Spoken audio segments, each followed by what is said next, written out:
Welcome to a new school year. My name is Matsuda, and I'm an elementary school teacher. If you are new, welcome. And if you are returning, welcome back. I have to show you our latest summer project.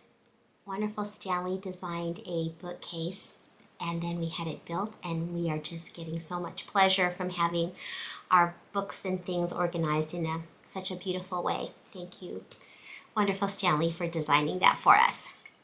All right, now I have to show you my favorite purchase of the summer before we get into our game for today.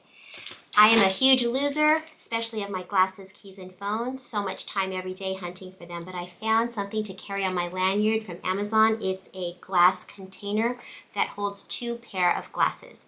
And I even bought one for my purse, and my glasses are either in the case or on my face, so I'm not losing them hardly ever. And this one I realized even has I think the other one does too, a little cleaning cloth. And guess what? It's attached, so I won't even lose that because I've lost so many of those in the past. All right, on to math. I want to show you a game that we've been playing in my classroom, and it's simply called Sevens, and all you need is something to write with and 6 dice. You can play it with partners, or we've also been playing it 2 versus 2, which is super fun. So the first person or partner rolls the dice, and we're looking for sums of 7, but it's only using 2 dice. The students will say, well, if I add 3 dice, it adds up to 7. No, it's just 2 dice adding up to 7. So I'm looking here, and I see, a 4 and a 3. And one of the reasons, so I eliminate that. And if I had had any others, I would have eliminated those 2. And why I like this game so much is because it forces students to manipulate numbers. When students look at a set of numbers to add, they usually just start adding in order instead of stopping to think about combinations and moving them around. And this really helps them to practice that. They're forced to move the numbers around. Now I have to add up what is left. And again, I'm going to be forced. I teach them, you've got to move them to make it easy for you. For example, I have a sum of 10 right here. I have 10, and 7, I have 17. So that's what I would write down. But I have a chance to... Okay, we've been doing this video for so many times, and she keeps making a mistake. So What am I doing wrong? These 2 make a 7. So that's another set of 7. So these 2 are the ones that we need to work with. Okay, now she's going to continue. What?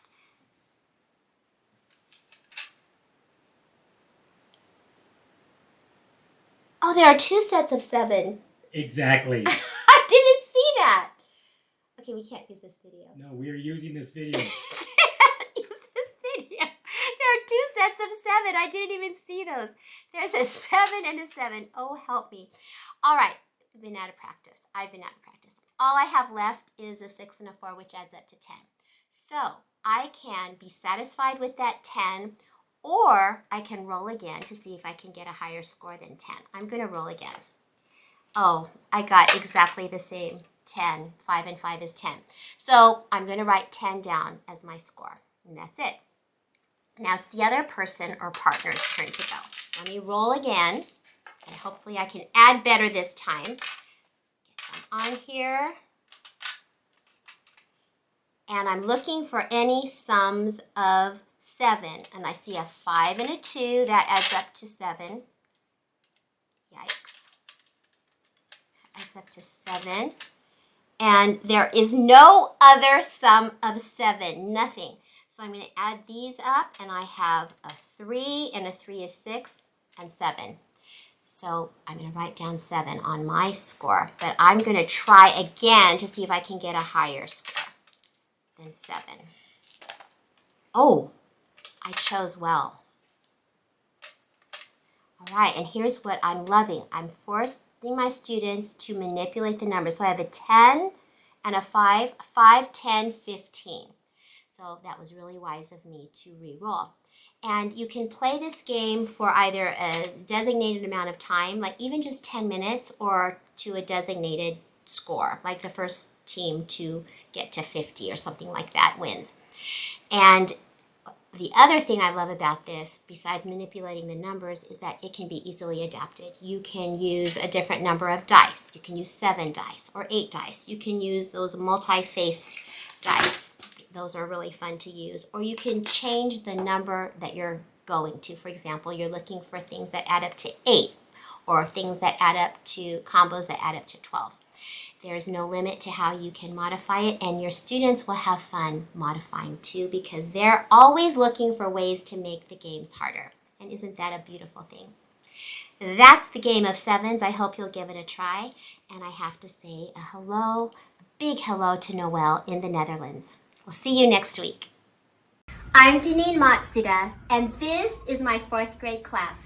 Don't forget to like and subscribe.